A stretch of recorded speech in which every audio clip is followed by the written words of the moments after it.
The Newsagents.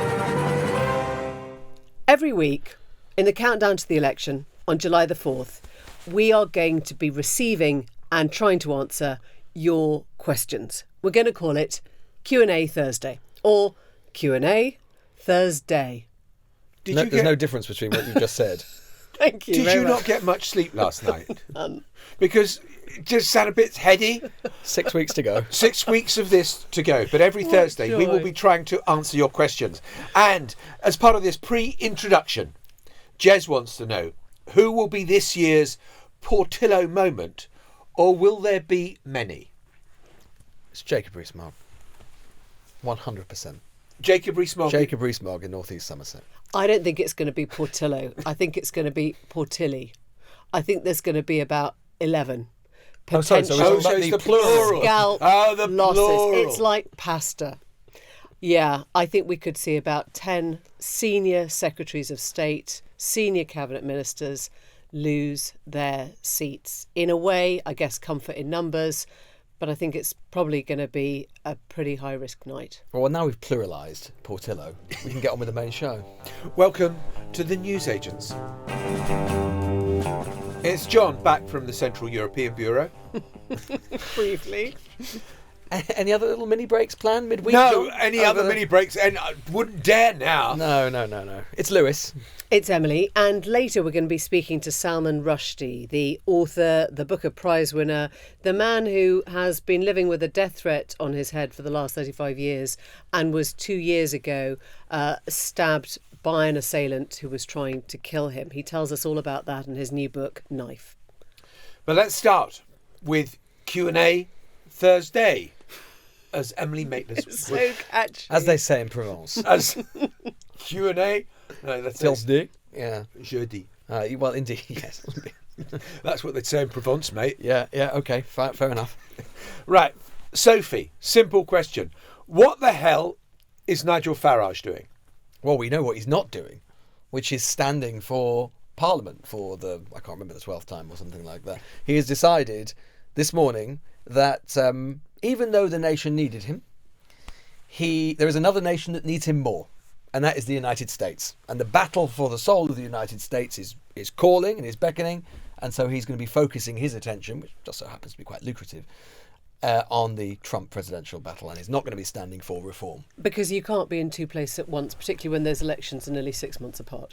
So we'll just get on with that. But I do think, actually, the reform element is not to be underplayed in the whole timing of why Rishi went when he went. And I think this will be music to Rishi Sunak's ears, that reform are now looking as if they are not quite in a smart marching order to take on the Conservatives as they might have been if he'd left it 3 or 4 months. No, but we should remember, of course, that the Reform Party's precursor, which is the Brexit Party, quite literally did not stand in any Conservative-held seat in 2019. That was the pact that Boris Johnson and Farage arrived at. And so even if Reform are polling only at about 5 or 6% rather than the feared 10% or 12%, it could make the difference in first past the post in a whole slew of seats. I mean, one thing I would say is that Farage, even though he's, chickened out of doing it this time because it would have meant him giving up his GB News show, it would have meant, frankly, a load of work in the election campaign he didn't want to do. He'd been there, done that. This has been a poor start to the Conservative leadership campaign, but it could have been worse still if Farage had got into the game. Yeah. Because I know everyone likes to say, well, he's never won a seat in Parliament. Well, I know he hasn't, but it doesn't preclude the fact that he is a very gifted communicator. He is easily the most gifted political figure on the right of politics right now, and it would have been a big problem. Actually, I don't think it precludes the fact that he will almost certainly be a very vocal voice for reform nonetheless. He's the something chairman, isn't he? He's got an honorary role. Sinecure role. Honorary chairman, I think he is. But the idea that just because he's not standing means he will shut up, I think is completely I do think ridiculous. There's something else interesting here that's going on, and I just want to talk about it from the American end. I mean, the idea that because Nigel Farage is campaigning in America, that means that Donald Trump's chances of getting extra votes in Scranton, Pennsylvania is just absurd. I mean, is he really going to make the difference in Wisconsin? Or Washington, Tyne and Weir, Exactly. quite frankly. But is there something else going on? That Trump wins the presidential election and the UK then thinks, oh my God, who's going to be our ambassador to the US? and we want to get in with Donald Trump because look what happened last time with Kim Darroch and him getting more or less fired. Nigel Farage, is he positioning himself? I don't think there's any chance. No, we always raise the idea of Farage as our UK ambassador. I cannot see Starmer's first move, if Labour wins, appointing Nigel Farage as our UK ambassador. But you want to keep him with Donald Trump? But that sort of relies on the idea that Farage is a reliable actor, right? It relies on the idea that Farage is a team player. Like, he's not a team player on his own team. Let alone, there is only Farage, let alone for a Labour government. You could absolutely guarantee that if they did that, which he, on some level would probably love, within 6 months he'd be gone because he would find some reason to walk out. I think it's Farage trying to find a reason why he's not going to stand, because presumably he thinks he wouldn't necessarily win here in 4 weeks. Totally and I possible, think an American presidential election is far more fun, and I think he can simultaneously pop up whenever he wants, whilst obeying none of the electoral sort of laws or concerns, and help Richard Tice as and when. But there is a difference. I hear what you're saying about he will still be around and he will be an asset to reform, but there's such a difference between that and him being on the campaign trail day in, day out, and he can generate almost unique media attention. Well, he hasn't said that he won't leave the Reform Party, quite frankly. Yeah, but he's not going to. He's not going to be there day in, day out, because he just doesn't want to do that work. Right, let's go on to Gail's question. And she asks, what happens to all the constituencies where their MPs are standing down? Are there lots of wannabe MPs waiting in the wings? I live in Stratford-upon-Avon, and our MP, Nadim Zahawi, has recently decided not to stand. Who are we going to get? This is a really interesting mechanical question about politics, right? We talked about this on the show yesterday, which is that normally, in the run-up to an election, constituency Labour parties or Conservative associations go through quite a lengthy, sometimes, process where they choose their candidates. So the central office will winnow down a kind of like long list, or Labour Party HQ, there'll be a long list, they have to be endorsed by different organisations within the Labour Party, and eventually it'll be winnowed down and the local association or CLP gets to choose. In the event of a quote-unquote snap election, or an election where those seats have not yet chosen, it gives the central office or the central Labour Party way more power, basically just to impose candidates or nearly impose candidates at short notice. And as we were saying on the show yesterday, the Conservative Party has actually still got scores and scores and scores of seats for which it doesn't have candidates. So if your constituency doesn't have a candidate yet, the chances are that the central party in either case is going to end up with far more power to choose who that MP is going to be, particularly if you've got a safe seat, than it would be otherwise. I also think, it raises questions for all the other parties. Pat McFadden was facing questions today about whether Diane Abbott is going to be reinstated in the Labour Party. We know that Jeremy Corbyn is standing now as an independent in Islington North against the preferred candidate of Keir Starmer's now Labour Party. There's a question for the Greens in Bristol about one of their prospective candidates. And what you keep hearing, and I find this really weird, is that the heads of parties, the leaders of parties are saying, oh, well, obviously we can't get involved in that process. We can't decide whether somebody is reinstated. That's all for the mechanism that decides who. BS. It is absolute BS, because obviously if a leader wants a candidate to stand, they just say yes. And if they don't, or if there is a sort of fudging, you can assume it's because they do not want them to stand, but they don't want to tell them not to. Can I just tie this question into the previous question that we were asking about reform, which is one of the other reasons that's been given to me why Rishi moved fast, was it gives reform less time to get a slate of candidates that can run across the country, and they certainly won't have been vetted. So there is every possibility that reform will have to choose people to run in whichever constituency it happens to be, where there has been no vetting, where hideous social media posts of them kind of wearing jack boots and Nazi uniforms or what gone tumbling out of the cupboard. Exactly. Well, recently they chose someone who was dead. One of their candidates, they kept sending letters saying that you need to do more activity for the party, and the family got quite offended because they wrote back to say that in fact they died some time ago, and that's why they hadn't been out campaigning. But anyway, maybe it'd be better in some ways. Robert Morgan says, when Boris Johnson won his stonking majority in 2019, got about 80, majority of 80, commentators told us he'd not just won the next election, he'd also secured the two after that. But if Starmer does get a majority, I've heard people saying that he's guaranteed 2 or even 3 terms. Is this based on an idea about incumbency, that people like to keep their local MPs, or is it that people like to give governments a chance? That's a great question. It's a great question. I don't think that if you win a stonking majority, well, look, we've seen It was 2019. Boris Johnson wins a stonking majority. It means nothing. And it means nothing because it could be that the Tories are about to go down in flames. We don't know. There's still a long way to go. We've got 6 weeks of campaigning. A lot can shift. But an awful lot would have to shift, given the poll leads that Labour has. What I would say is that, Labour, if they do win this big majority, are going to inherit the most hideous set of circumstances, and any goodwill that is felt towards them might last a few months or whatever, kind of brief honeymoon period. But then you've got the business of governing and incredibly tough choices, an incredibly tough spending round, and a lot of people feeling disappointment that their cherished dream of what a Labour government is going to mean isn't going to happen, whether it be housing, the health service, arts funding, you name it. There could be all sorts of things where people feel disappointed. I'm going to come in on the question of 2019 because I think what we saw was a different kind of division. And I think that explains the stonking majority and why it went so quickly, which is that we're used to elections breaking down in Labour, Tory, right, left. When 2019 came about, following the Brexit referendum, it was Remain, Leave, wasn't it? And actually what happened was that coalition of 2019 wasn't Labour, Tory. It was kind of, do we want to get on with Brexit or do we absolutely hate it? Do we want the Corbyn vision of, whatever that meant that wasn't Boris Johnson, or do we want the Boris Johnson that wasn't Corbyn? And I think it was a very, very fragile coalition. We know that now because we've seen what's happened, or we think we see what's happening in the red wall seats that went blue. We're now looking at the blue wall seats and whether they're even going to, sort of remain loyal to conservatism. I think we've shuffled all the political pieces so much because of that referendum that it's just not as linear anymore as right and left. But I think this is what historians will kind of ponder over when they're thinking about what happened between 2019 and 2024 with this government, because I don't think it was completely unreasonable to believe and assume that the coalition that Johnson had put together, although it was big and it was unwieldy and it would have taken political skill to maintain it, I don't think it would have been impossible to maintain with the right political acumen. I think what historians will consider is exactly that question you've identified, Emily. Was it a structural imbalance? Was it a one-off coalition that couldn't be reassembled?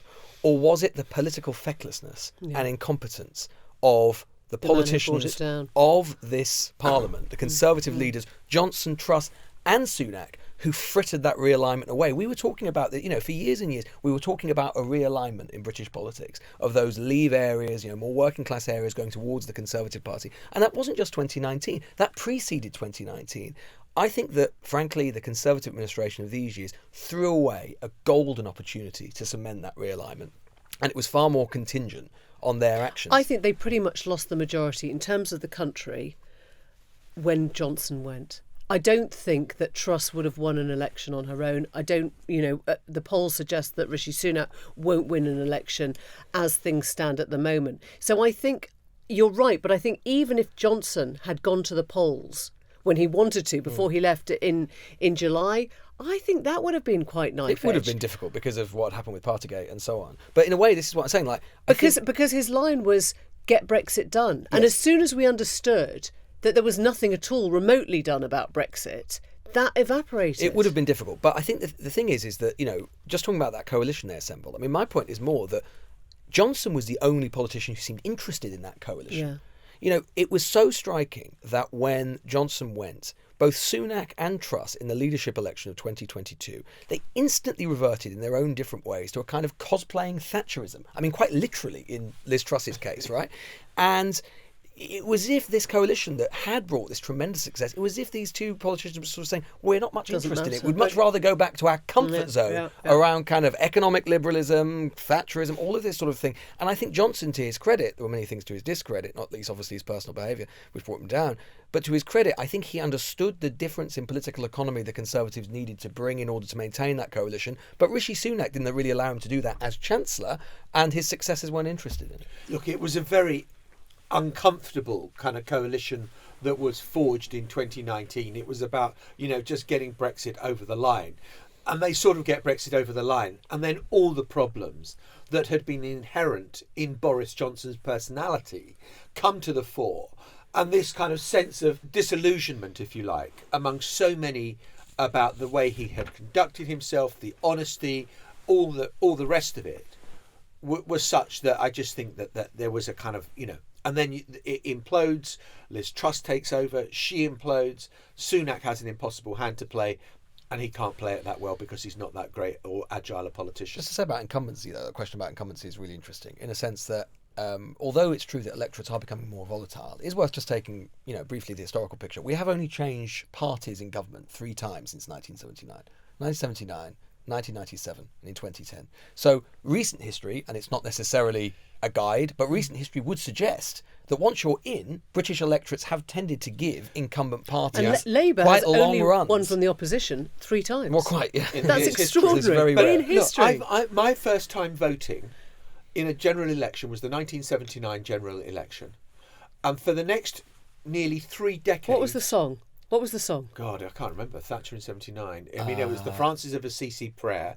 But for the next I think 3 they used decades... like Land of Hope and Glory and all that. But for the next 3 decades, more or less, I knew 3 prime ministers. Yeah. Thatcher, Major, Blair.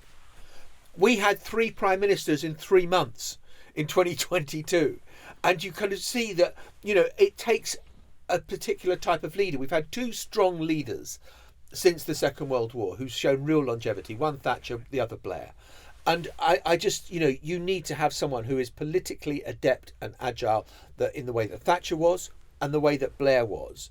And I think that you need to have, it remains to be seen whether if Starmer wins an election, whether he has got that agility as well. Talking about longevity, we spent an awfully long time on that question. Well, it was a very complicated and interesting question, which required a complicated, not necessarily interesting answer. So Claire Palmer asks, if anything really major happens globally, say war in the Middle East or escalation of Russian aggression beyond Ukraine, would we still go ahead with the election, or is there any mechanism whereby it can be paused? Well, we paused 2001 for foot and mouth. We did indeed. Actually, which is not war in the Middle East, but it was war on the farms. And Tony, I mean, I don't know if some of our sort of younger listeners would do well to actually look at the footage of that time, which now seems utterly bonkers. There were burning piles, like funeral pyres of animals that was, with the sort of smoke coming off them, because all over the country, farmers were being told that if they had foot and mouth, they had to literally destroy their livestock. And that was a really bad context in which to sort of go to the polls. And what I remember at the time was that France, I think, had 2 cases of foot and mouth, and they just said, "Ooh, c'est la vie," and nobody burned any animals, and they got on with it. Just to show, I was the Paris correspondent at the time, and I had to learn the phrase for it, le fièvre afteuse. What's rendition? That sounds lovely. Do you remember rendering? Wasn't it about rendering? Oh. Anyway, my point is, yes, I think in a case of, let's say, something besetting the monarchy, you could definitely imagine the election. Imagine that it was suspended. I think a war would have to be something that we were physically part of, as opposed to... Or had come under attack or whatever. We'd come under attack. I'm not sure that Ukraine actually would be. For goodness sake, in the first Gulf War, the Conservative Party changed Prime Minister just as troops were going across the border. And George W. Bush, the Bush 41, could not believe that Britain was getting rid of Thatcher at a time like that, when British troops were going into action. And we did, and politics goes on. But the thing is, though, once Parliament has been dissolved, there are no more. MPs don't exist anymore. Yeah. There are no MPs. Ministers continue to exist, yes, because they're crown positions and so on. But there are no MPs, so we would have no Parliament. So, if there were to be a war, and even if the election were to be delayed, and that is a bit murky because it is written in law. But if the election were to be delayed, then at some point you are going to have an election to have MPs. You can't just recall the former lot of MPs because that Parliament legally no longer exists. And this, I think, pulls in Rowan's question. My question is, from next week, when Parliament is formally dissolved, do MPs' salary stop at this point? Meaning, is there a 6-week period when they receive no income, assuming they're standing again and are re-elected? I think the answer to that is, don't the MPs get a payoff, a redundancy payment? Yes, they do. Whether they win if they lose the election, if they lose their seats. They get some money to wind up their office costs, because their office operations are quite substantial in their constituency and in Parliament. They get a redundancy payment. I think, if memory serves, I'm right in saying they actually get more money if they fight their seat and lose it, rather than just stand down, because then that's in effect almost a kind of redundancy. It's, rather than kind of you leaving your job of your own accord, you're basically getting a kind payoff. of a small, relatively modest payoff to account for the fact that you've lost your job. And then, of course, if you've paid into the parliamentary pension and so on, you get all of those benefits as you might expect. But I've talked to MPs about this before. There's a really... You have to clear out your office really quickly. There's a really grim moment when, particularly, I think it happens usually just after the election, you have to go into the parliamentary estate. You're told you have to clear everything out. It has to all be gone. We are brutal like that. It's very that brutal. is the first past the post system. But, one of the most infamous images is Heath's piano outside Downing Street after he lost the election, in 74, because that was it, right? You are out. Your furniture's out. You do not own the house. And we are pretty darn brutal. There's no sort of sitting duck, lame duck. Again, another thing that Americans can't understand about our politics, where, you have the election in America on November the 5th, and you have the inauguration on January the 20th. You've got 2 months to kind of sort yourselves out. In the UK, overnight, boom, gone. So Kate says, last question, I want to know about purdah. What can't happen now, and what does that mean? My favourite definition is a pre-election period of sensitivity, which is a sort of way of saying that civil servants, anyone who works on government business, must be extremely careful not to party politicise stuff that actually has to continue anyway in terms of the running of the state. Yes, exactly. So, there are already strict business rules, which actually this government has increasingly come into conflict with, of using, say, government communications for party political purposes and so on. All of those rules are tightened. Ministers are still ministers. The Prime Minister and the Cabinet are all still ministers and so on. But now they would not be expected to make any big policy changes or anything like that outside of, given that the election period has started. Indeed, it's interesting. We're in this period now called the wash-up, as we were talking about yesterday, where Parliament basically just gets through any last bits of business that they need to get through legislatively. And it's already like the government has lost its authority to govern, because they can't do anything without agreement from the Labour whips, and it has to be completely cross-party. So as soon as that dissolution doesn't quite happen yet, but as soon as it's called for, something already changes in terms of kind of the authority. So a friend of my daughter, Anna, he works at Treasury. Purdah during the Euro Championships. He is in heaven. He'll be able to watch all the England games, as much football as he can possibly do, whilst being paid as a Treasury civil servant, knowing that there's no work going to be crossing his desk. It's very interesting, the question of wash-up, though. What gets included and what doesn't now, because obviously time is of the essence. And yesterday we raised the spectacle maybe of them not getting to this infected blood compensation scheme. I'm pretty sure they have to get that through, because there is so much political capital in being seen to have that done. But we've just heard in the last few moments that the smoking ban won't be one of the pieces of legislation they get through. And I guess Rishi Sunak will hold up what has been, as far as we know, a pretty popular policy and say, well, if you want to stop that, I've got a plan. If you don't mind your kids all dying of cancer, you go and vote for that guy. But if you stick with me, I'm going to do the smoking ban. There is a final question we're going to come to at the end of this podcast, but coming up, Emily and Salman Rushdie.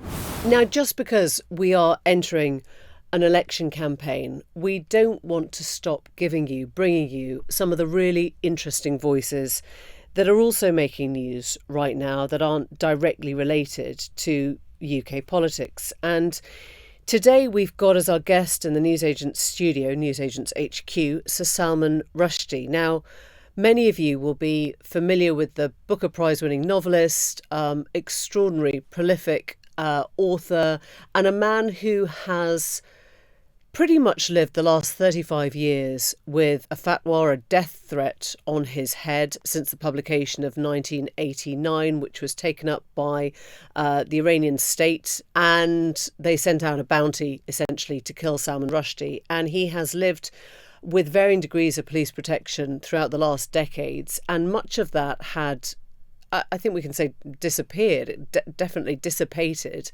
until August of 2022, when Salman Rushdie was about to give a lecture in New York State, and he was attacked by an assailant with a knife, He lost an eye. He was stabbed in the neck. He nearly died. And his latest book, Knife, is about, I guess, that moment of having survived an attack, but about much more. It is a story about what it's like to live with that threat of death. It's also the story of what it's like to be saved by love and given the chance to live again. And it's a story of writing. But I guess, Salman, in its simplest, bleakest form, it is the story of how you nearly died. Yes, it is. As you say, everybody has maybe heard some kind of news report of that, and without that, I mean, had it not been for that, the book wouldn't exist. So it had its starting point in this unexpected knife attack, and I obviously have tried to tell that story as clearly as I could. But then it struck me that that's not really enough for a book, and I can tell the story of the knife attack in 15, 20 pages.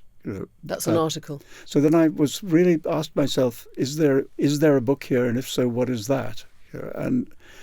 And the way I answered it for myself was to say that it has to be a book about life as well as death. It has to be a book about beauty as well as ugliness, about love as well as hatred. And in the end, I came to think of it as a book about three people, one being me, one being the attacker, and the third being my wife, Rachel Eliza Griffiths.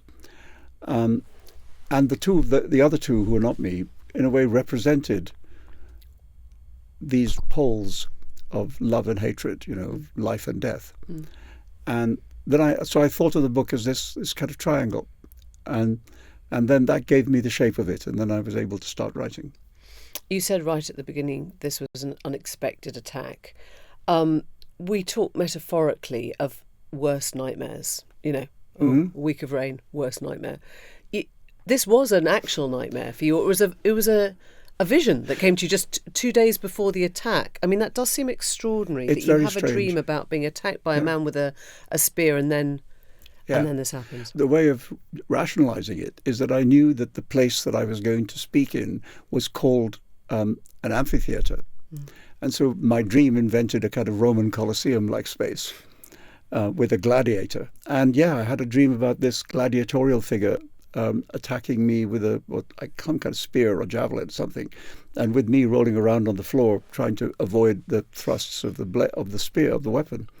And I woke up. I mean, I was actually doing that in bed. I was throwing myself around, and my wife Eliza had to wake me up, and I was quite spooked by the dream, because it was literally 2 days before I had to travel to Chautauqua, New York, which is all the way up. It's almost in Canada. And I initially said to her, I think I don't want to go. So we talked about that. And then I thought, it's a bad dream. We don't actually run our lives on the basis of whether we had a bad dream or not. So I thought, okay, I'll go. And maybe I should have paid attention. Does it suggest, I mean, I'm not your analyst, obviously, but does it suggest that you've always expected something like this to happen? Well, I did, and then I stopped. Back in 1989, when the threats first began, I used to think that it was possible that there would be some kind of attack, and I did spend some time imagining how that might happen. But then I'd stopped. And for 23 years, I led a perfectly normal life. Mm. And even, I had some connections both here and in America with intelligence people, and they had basically said to me that the threat level has dropped. And so for 23 years, I basically thought this was behind me. And then, at least in the case of this one young man, it wasn't. Yeah, and you described that triangle of the three of you at the beginning, and you put in these astonishing details. One you shared with me when we had dinner, that your assailant cancelled his gym membership before attacking you. So he knew his life was going to change at that point. There is something sort of, I don't know, I'm going to say Gabriel Garcia Marquez, but both of you were on your way to this meeting. He knew that he had cancelled his gym membership because he was going to presumably end up in prison. And you had this extraordinary apparition sort of sitting there at the back of your head or on your shoulders, and yet you both went to sort of weirdly meet your destinies. I mean, you put it like that, it does sound almost foretold, doesn't it, as you say? I've often wondered about him at the age of 24, with no previous criminal record, deciding to surrender so much of his life. I mean, as you say, he must have known that either he'd be arrested or possibly he'd be shot, etc. I mean, he wasn't going to get away with it. He wasn't going to go back to New Jersey and go back to the gym, And I think it's something to think about how ideological, I don't know what you would call it, brainwashing, can make people ready to surrender so much of their own liberty, their own freedom, in order to serve a cause. And you're very outside your own emotions when you say that at the time you were in, high dependency in hospital. I'm trying to remember if I ever felt angry. I mean, it does sound extraordinary to say that. What I'm curious about is whether this brought back everything that you had been through 35 years ago. Yeah, it did. It did for a while. I mean, not just the threat, but also the sense of who supported you at that time and who didn't. Yeah, I mean, what was different this time was that the support was much more unanimous. There were very few of the kinds of voices there had been in the beginning, which was kind of blamed me for what had happened. Back in 1989, there was a kind of discourse which said that I had brought this on myself, and that I knew what I was doing, and that I did it to become rich and famous. And discourse from who? I'm not talking about a kind of Islamic discourse. I'm talking about a non-Islamic, English. I mean, obviously, since I was living here, it was mostly people here, but it was a little bit from outside the country as well. But are you talking about commentators, or are you talking about politicians, royalty? All of that. Certainly politicians, yes. I mean, I remember, there was a Thatcher government at the time, and I remember people like Geoffrey Howe and Norman Tebbit, and, like that, saying really, really quite rude things about me. I know that there were plenty of newspaper commentators who also took a very strict adversarial line against me, and writers. I remember some of these were writers I knew and I thought I was on friendly terms with, and turned out I wasn't, I guess. All of that stopped this time, and I think it's just because I actually got hurt. I think human nature being what it is, there's a greater degree of sympathy. You don't think it's that things have changed, that we've become better at understanding the threat that was caused not just to your own life in 1989, but to our own freedom? I mean, I hope so, but I think it's more to do just with the kind of emotional reaction of somebody almost getting murdered. It's easy to be sympathetic about that. And I got this kind of global outpouring of sympathy, which was very strengthening, I have to say. At a moment in my life when I was probably at the weakest I've ever been, to have all this good emotion pouring into the emergency trauma room, was kind of strengthening. And you write about beauty and finding sort of love and peace through this. I'm curious as to whether the attack made you more right-wing. Did it change your politics? I don't know that right-wing and left-wing mean what they used to mean. I don't think so, because I don't feel any broad dislike of, for example, Muslim people. I have plenty of friends who are Muslims. I do have a genuine dislike of radical Islamism, but then I also dislike evangelical Christianity. I dislike the politicization and weaponization of religion, and I don't think that's a particularly right-wing thing to feel. I was struck by your comments on the Israel-Gaza situation, because you've always been a supporter of the two-state solution. Yeah. But now you talk about a free Palestine being what? Well, I was just trying to say that one of the consequences of Israel's attack on Gaza has been to drive more and more people towards Hamas, not away from them. And that if there was a Palestinian state tomorrow, it would probably be dominated by Hamas. And I don't know, maybe I'm wrong, but it strikes me that would probably not be a very liberal state. Would that guarantee people's human rights? How broad-minded would it be about women or gay people, or all the things that progressive left-wing thinkers presumably are interested in?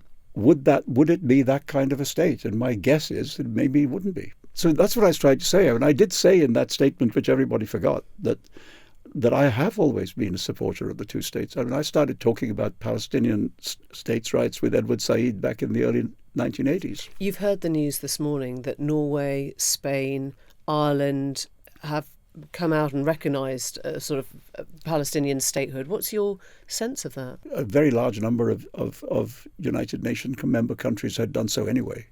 So it's a few more. I mean, that's all good. There are EU member states who've done it within the EU, I guess. Yeah. No, I mean, I think I've always thought that in the end, the two-state solution is the only solution. But you've got a problem when both the current Israeli government and the Hamas leadership don't seem to be that interested in a two-state solution.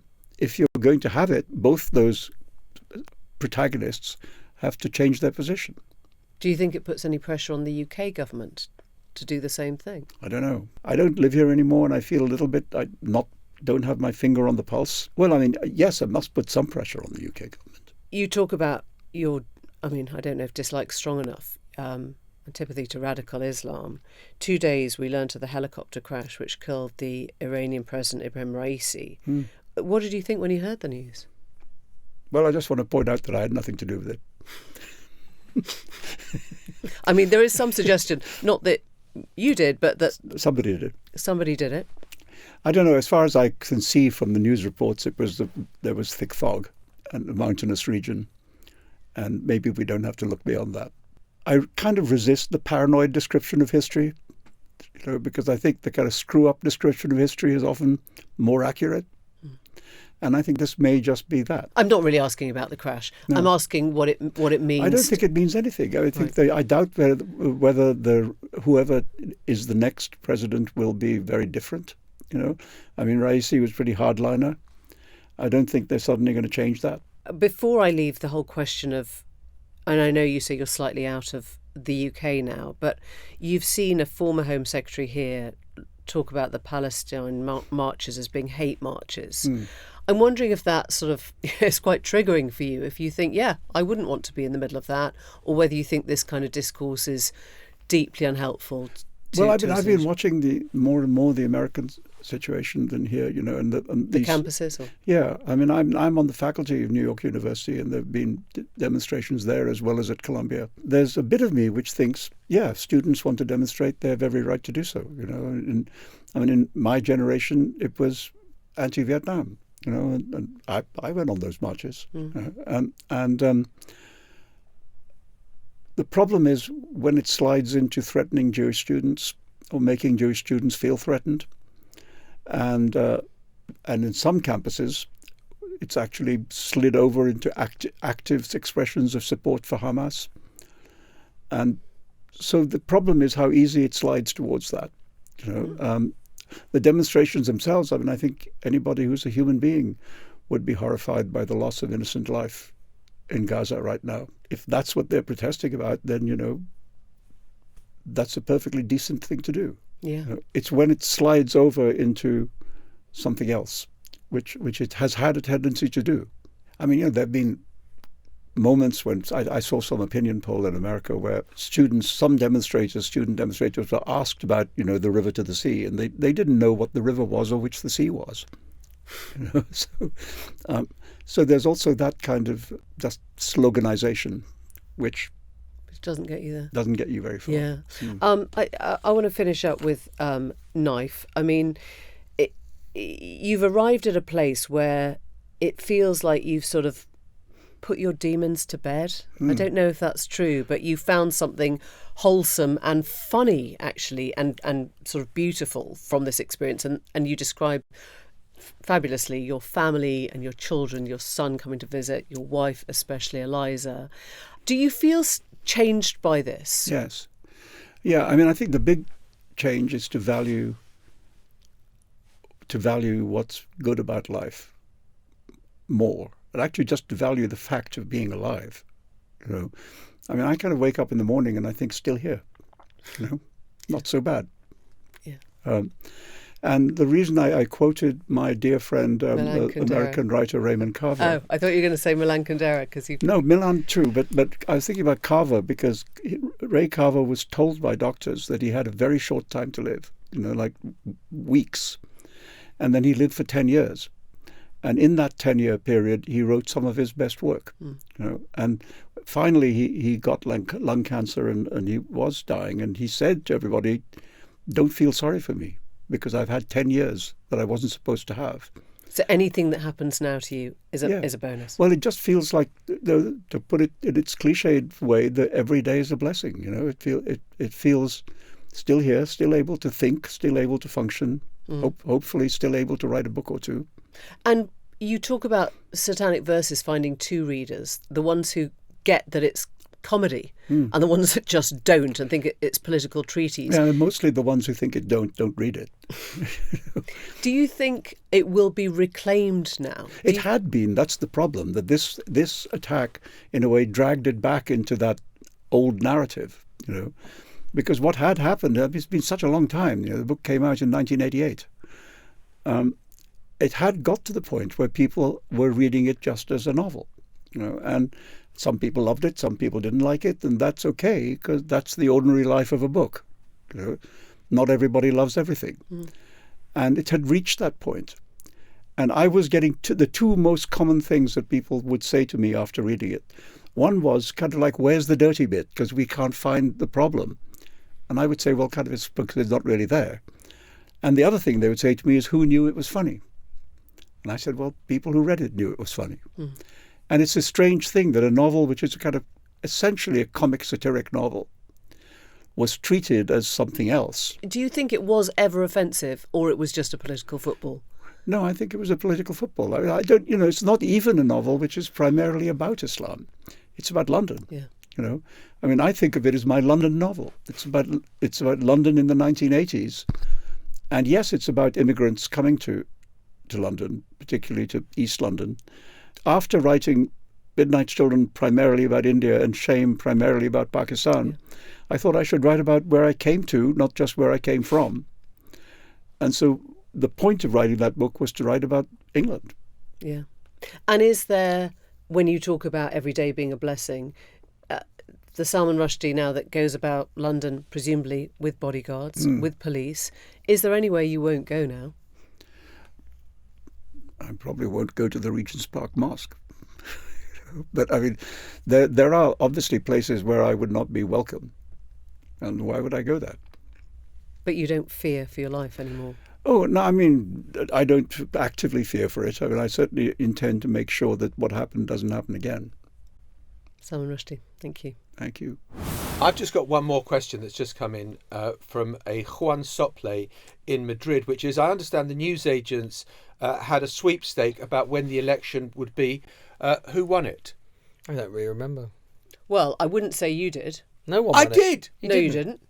No, you didn't. I came closest. No, that's not how it works. Yeah. You Of said course it May. is. No, if said you're May. playing 20, you're bust. No, you are bust. Yeah. Yeah, big May's time. been and gone. So Yeah. everyone who didn't say May is closer to winning. Way. Yeah. This is getting referred. It's like Price is Right. Price is Right. Bruce You've gone Forsyth. over You've 21. gone over. You see, I'm not playing a Van chance, You're not a playing the chance. Price is Right. You, That's different. you have to go. Who got nearest to that target? I won. Yeah, well, if you won, it's Well, only not because Lewis, who Sunak... said January, Well, not me. who said if only December. so you are now accepting that I might have won. Well, no, but which listen, you put well- on a little WhatsApp group last night. Well, listen, right. If you I did don't win, buy Big that. John if you did Sopel win, won. if you did win, it's only because got all Sunak has shouty. zero political nous at all and has chosen to go for an election at the worst possible moment. So I read it correctly. Okay, is what so- you're saying. Or you've got no political nous either. Oh, thank you. Let's make it personal. I got a little bit of info, actually, about the whole timing, which is still the question that we're trying to work out. Just Why mad. did Sunak go? Why did he go yesterday for July? And there was all these kind of weird sort of conspiracy theorists about, MPs and letters and trying to get rid of them and all the rest of it. I was told by somebody, I'm going to say I do trust on this, that they have been talking about this for months. The conversations actually started in January. They got serious around March. And I said that makes no sense. Why would David Cameron be in Tirana, of all places, on the day that it was going to happen? And they said, because they didn't tell the cabinet and they didn't tell the civil service, and that was why you had no leak. Not to say that David Cameron is a leaker, but just to say that it was kept so tight that actually no one knew about this outside, I think, Jeremy Hunt. He told his Chancellor. Although it wasn't tight enough in one sense, because they allowed it to build all of yesterday. Why they didn't do it yesterday morning look, is by just Wednesday, crazy. I think we got it. But, interesting that this has been debated back and forth, and we know the divisions between Isaac Levido, who wanted to wait, and Oliver Dowden, who wanted to go early, but they had this in place as a potential date, and obviously I think John's line yesterday was things are only going to get worse. There must be something in it. If you think that you've peaked in terms of your good economic news, you just go. Or he's just given up. He's mad. I just heard from a special advisor to one of the cabinet ministers, and who says it's as good as it was going to get economically. Capitalise on alternative party moment before it fizzles out, before Reform get themselves together, before Labour get themselves together. July is sunny, so better amongst. Where are those straws? July, exactly. No. I'll read you the final bit of this. If England do well in Euros, there'll be a feel-good factor. That's a completely unscientific assumption I've completely made up and clutching at straws. And then it finishes off. We are totally and so is my cabinet minister. So a nice uplifting assessment from the Conservative Party. Just spare a thought for poor old David Cameron, of course.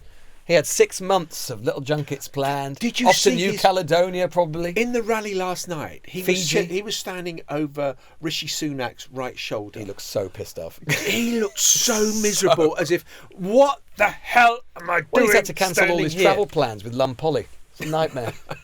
Tui.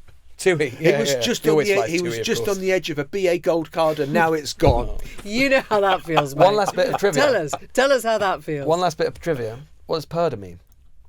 Well, it's actually from the Indian. Hindustan. What does it mean, though? It means a secrecy, a veil. A cloak. A cloak. Yeah, well, there we are. We all got that. So. Thank right, God okay, my fine. Hindustan is still on track. I should have. Emily Subcontinent Maitlis. Bye for now. Bye-bye. The Newsagents. This is a Global Player original podcast.